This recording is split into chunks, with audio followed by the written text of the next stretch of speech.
Hey everyone, it's Matt392, and I am here with a playthrough of Pikmin, as I've done various times before. Every single time I do it, I usually have a slightly better strategy of the game, or of playing through it, and I also have new technology, like a new mic. I have a new recording device, the Elgato, which is a very nice device. It has very clear recording. I used to have the Dazzle, which is terrible. Well, it's not that bad, but it could be better. So, if you do not know who I am a person that plays Pikmin a lot. I love Pikmin. It's my favorite franchise. I just love Pikmin. That's all that needs to be said. And if you're wondering what Pikmin is, it's the game we're playing. There you have it. So, watch. No, just kidding. I'm gonna make a brief summary during this cutscene. Well, actually, it kind of explains itself, but you're essentially a spaceman who, I'm not gonna crash it, whatever, I don't care, because look, it's gonna happen right now. He crashes into the meteor, and he falls down onto a planet, an uncharted planet, and his ship falls apart, and so he needs to collect all of his ship parts, and the only way he can do that is by having little assistants do that for him. And these little assistants are called Pikmin, and they are part plant, part animal, little dudes. They're adorable. There are 3 different varieties of them too, and they both do unique tasks, such as be resistant to fire, go through water, and go to higher places. And we will meet them each individually as we go through the game.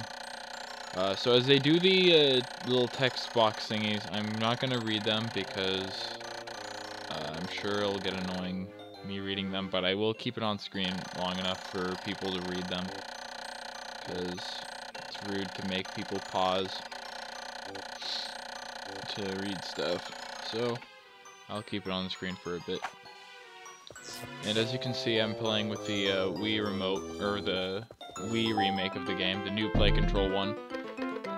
It makes it a lot easier to throw Pikmin around, because you can just point at the screen and it'll throw them wherever your cursor is. It's very, very handy. It's great. I think they pulled off the new Play Control thing pretty well. They of course improved it by the time Pikmin 3 came out, in Pikmin 3. But yeah, it's definitely a lot better in Pikmin 3, because you can actually lock onto it's a little weird, because I'll actually demonstrate this in a bit. Just go through these controls first. Plus, I'm sure you're getting no context as to what I'm gonna mean anyways, so it'd be better if we actually got our first Pikmin, which we just did. We plucked it from the ground by pressing the A button like it told us to. Wow, I can't believe it.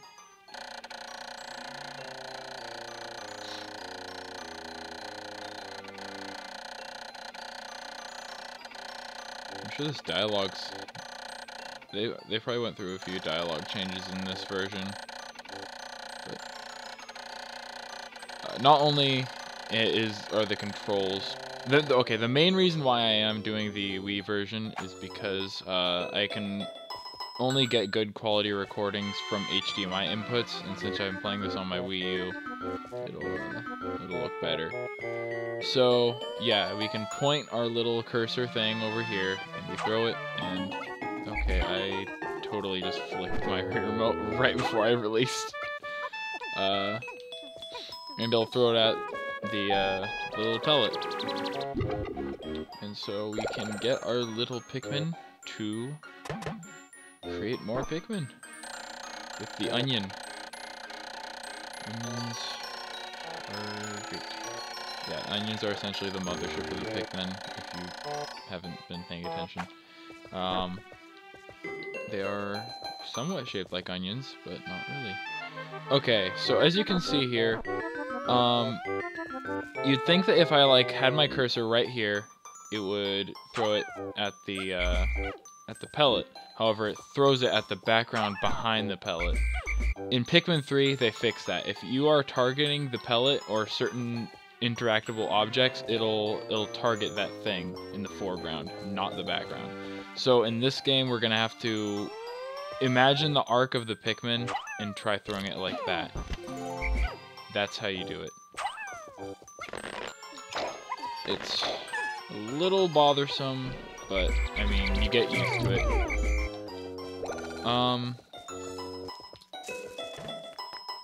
Yeah. Alright, so we're gonna go around. Make sure to get this pellet over here, because there is a secret, or not really secret, but it is kind of hidden. It's not one you'd normally see. Oops, okay, you got it. If you want to, on this first day, what you can do is, you can actually leave your Pikmin in the ground for as long as you want. Because the longer you keep your Pikmin inside the ground, they'll actually start to grow. So as you can see right now, they have little leaves on their head. If you leave them in the ground for long enough, they will actually grow buds. And if you leave them in the ground even longer, they'll grow flowers. And what buds and flowers do is they increase the speed and I think the power of the Pikmin, but I'm not 100% sure. They change that throughout the games, so it's a little bit complicated. So of course, as you'd assume, the flower Pikmin are the most powerful / fast Pikmin, and so they're very nice to have with you. There are other means of getting flower Pikmin. Like, if you find nectar, you can make your Pikmin drink the nectar, and they will actually grow flowers on their little heads instantly. There are no ways to bring a leaf Pikmin up to or no other ways to bring a leaf Pikmin up to a bud Pikmin. The only way to get a bud Pikmin other than growing it like that is only in this game. If a Pikmin gets shaken off of an enemy, there is a chance they'll lose their flower and it'll turn into a bud, which makes no sense because flowers do not turn into buds. But when you think about it, the leaves don't turn into flowers either, or at least I'm not an expert on flora, but that does not seem like a thing. And so as we come over here, we will find a ship part, our first ship part. And it is quite convenient that this is our main engine. And that is the most important part. It's the one that helps us lift off. Holy crap. I can't believe it. You did it. We're so lucky. I can't believe it. Problem with the first Pikmin game definitely is how sluggish a lot of things are. Like Pikmin, in Pikmin 3, and I think in some cases Pikmin 2, as long as your army is in the general vicinity behind you, you can actually throw your Pikmin, even if they're like in the back of the army. They kind of teleport into your hands, but so it looks unrealistic, but hey, it makes it more fair, I suppose. Okay. So since we're playing the new play control version, there's actually an exploit you can do with the long range throwing. You can actually get your Pikmin to work on this gate already. Because normally the long throw is very hard to execute without the simply pointing. Because in the normal GameCube version of the game, in order to throw your Pikmin like really far, you have to be running. So you have to have a running start. And In fact, the maximum range of that long throw in the original Pikmin is not as far as the range of the cursor. So we're gonna go ahead and throw the rest of these guys on there. Hopefully I can make it. I mean, I don't necessarily need all of them on there. That helps it go faster.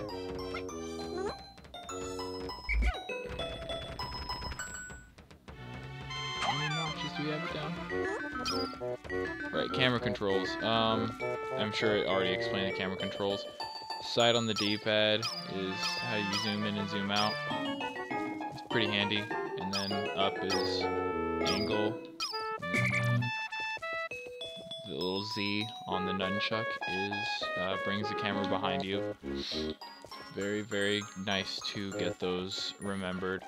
GameCube. I'm gonna try remembering the GameCube ones because I have a GameCube controller here, so if you're playing GameCube, if you're like playing with me, which go ahead if you want, there may be some things that you can't do with me, just as a note. But L is the get your camera behind you.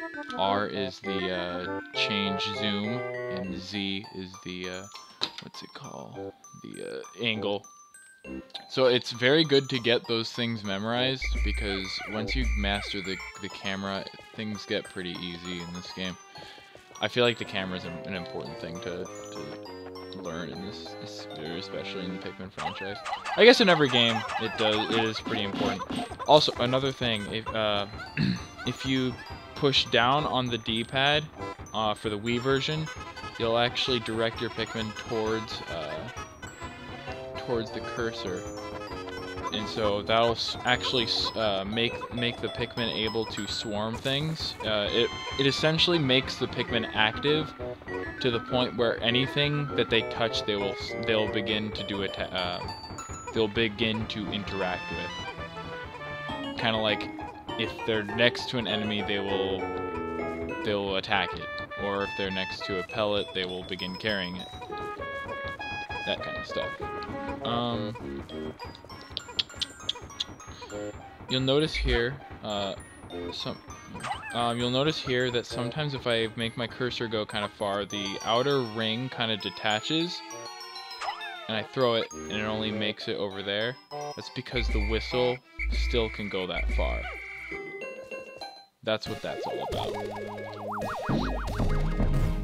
So the whistle can pretty much go as far as it wants, but it kind of depends on whether or not the Pikmin are far enough away, because if the Pikmin are still in your group but are far enough away, they will begin to lose you and get lost, so they will become idle again. And so in later days, we're going to want to make sure that we have all of our Pikmin with us or within the vicinity of our base before we leave for sunset. Because if we leave them outside, they will perish, because the nocturnal creatures of this planet will eat them. And we do not want that, because they're our little helpers, they're adorable. There's too many reasons to count why we don't want our Pikmin to die, because they're just the most likable things, I think, ever. I mean, that might just be an opinion, because I like this game so much. But trust me, just don't want the Pikmin to die. So, yeah, that's the first day of Pikmin. Just a little introduction to everything, just kind of demonstrates how you use them. Kind of good.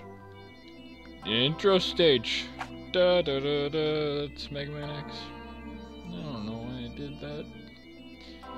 And so, yeah, every day we'll get a little daily report showing how many Pikmin we gain, how many Pikmin we lose, and how many Pikmin we lose behind. Because the left behind is always the more shameful when it's like, wow, you forgot him. He didn't even, like, die in battle. He didn't die. He died because of your carelessness.